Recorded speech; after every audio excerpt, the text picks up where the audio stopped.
Few updates in the press today. Funnily enough, there seems to be three news stories, all of which directly affect the UK heavyweight scene.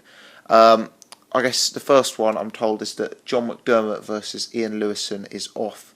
This was a fight supporting Frank Warren's 30th of November copper box show. I think it was one of the chief support bouts on the bill. My understanding is that is off. McDermott has pulled out with an injury, which is unfortunate. I thought that was a good fight, possibly the only sort of 50-50 fight on the bill. The other fights all look like home wins, so I'm disappointed with that. So I'm actually going to that event.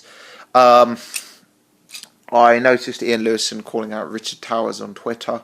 I think that would be a good fight. It would help Lewison move up the rankings. I think he'd beat Towers. Towers looked very vulnerable, nervy and chinny, and I think someone of Ian Lewison would prove too much for him. But I also think it would make sense for Towers to take the fight as his sort of last chance to get himself back into the fray. So I think that would be a good fight. Unfortunate that one's off, and I just thought I'd mention that, seeing as I'd made reference to that fight in an earlier video. I think the second one relates to Anthony Joshua. The sort of path for Anthony Joshua has become quite clear in the next, up till Christmas. Now, my understanding is that his third fight will be headlining the Prizefighter event next week. As of yet, my understanding is that an opponent has not been named for that. I then think his fourth fight will be against Dorian Dark on the undercard of Groves and Sprott. I've already done a video on that one, and I now believe his fifth fight will be on the December the 14th, so against Hector Avila, who you may remember went in against Derek Chisora in Derek's first fight back against after being knocked out by David Haye. I need to just check my notes, because it may well be that Hector Avila is the fourth fight and Dorian Dark is the fifth fight, but I think, as I remember it, he will fight Dorian Dark on the undercard of the Groves Sprott fight, and then going on to December the 14th, he'll go in against Hector Avila. Avila's a clever bit of matchmaking from Hearn, and I think Hearn's doing quite a good job here. He is a step up in class, but remains a very sort of beatable step up in class, as does Dorian Dark. I was actually at the fight where Avila fought Derek Chisora, and he looked very, very basic. He looked like sort of a bouncer style fighter, come forward, very little technique, very little class, just a bit of a big lump. Didn't seem to carry much power, and although that was a bit of an awful fight, Chisora, clearly outclassed him. And I think the reason it's real clever matchmaking from Eddie Hearn is actually because Anthony Joshua is going to go in and probably blow this guy out in a round or two, as he is with Dorian Dark.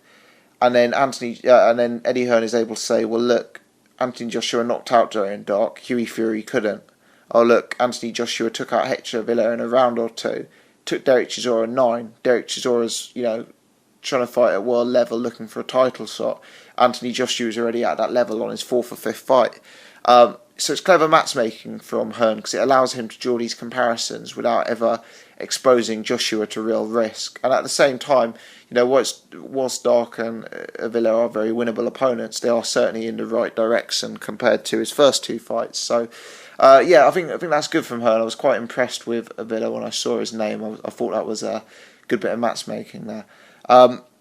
It's all very well and good saying we'd like to see him in against someone decent, but it's just not going to happen, is it? Eddie Hearn's not going to risk all that money getting Joshua beaten in his fourth or fifth fight when they can turn him into such a big character. So I think, given who he was only ever going to be put in with, these two are good names. The other bits of news relate to the Prizefighter tournament, which I'm beginning to look forward to now. Sam Sexton is out of the tournament. I did allude to the fact his name was off the BoxRec listings in an earlier thing. I dropped him a message on Twitter, and he is actually out of the tournament. He did a calf injury in training, and because of that, has had to withdraw.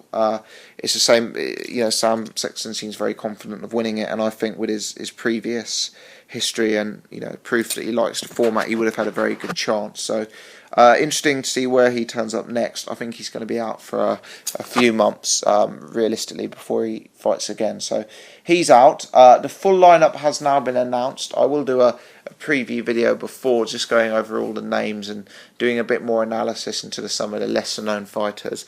Big news today, I also believe Sherman Williams is out of the tournament as well, and there's a few other American fighters who seem to have journeyman style records. But the big news is that Michael Sprott has got involved. Now that does kind of make sense, because apparently Sprott recently turned down a 5-figure offer to fight Hughie Fury, so it did make me think. I was surprised that he turned that down, and this is probably why he'll turn it down, going for the bigger prize and a chance of actually winning it in the £32,000 Prizefighter tournament. Now Sprott has already proven over this format. He won Prizefighter before, beating some decent names. Like I think he beat Matt Skelton in the final. I believe he then went and lost the year after, possibly, if memory serves, and I'm not looking at BoxRec, but possibly it was Ty Fields he lost to, the now retired American heavyweight. But Sprott's already shown his capability over the format, and I think he's a big addition, actually.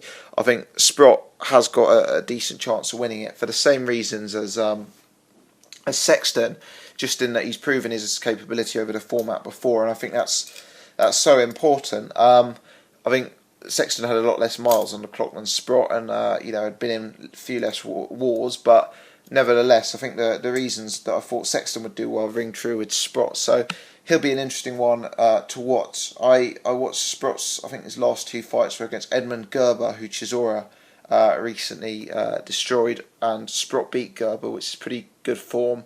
And also he went in against Robert Helenius, I believe, in Helenius' last fight, and in that fight he did lose the fight. He lost by a wide margin, but he never really was on his game, and he didn't ever look like he was in big trouble from Helenius. And I think he's got, he looked like he'd had some more to give still. So I think Sprott's in with a decent chance. If you haven't seen Ringside, I'd recommend checking that out. James Toney did a 15-minute feature, largely talking about his career. There's been a lot going around on Twitter already about how slurred his speech was and how he was, he was shaking a bit worryingly, given the news about Magomed Abdusalamov's state. It wouldn't be good if anything happened to James Toney. But despite looking old, despite looking overweight, and despite sounding a bit slurred, the guy, he was reasonably witty. I thought a few of his comments were obviously meant in jest, and I do still think he's got a fairly decent chance in Prizefighter, I must say. He's just got so much class, and he's such a good defensive fighter that we've got a reasonable level. I still think there's a reasonable chance that he may win the thing, to be honest. But yeah, so that's the big news today, really. Joshua to fight Hector Avila, McDermott v Lewison off, Sexton and Williams out of Prizefighter. James Toney and Michael Sprott will definitely be on the card. Thanks very much for watching.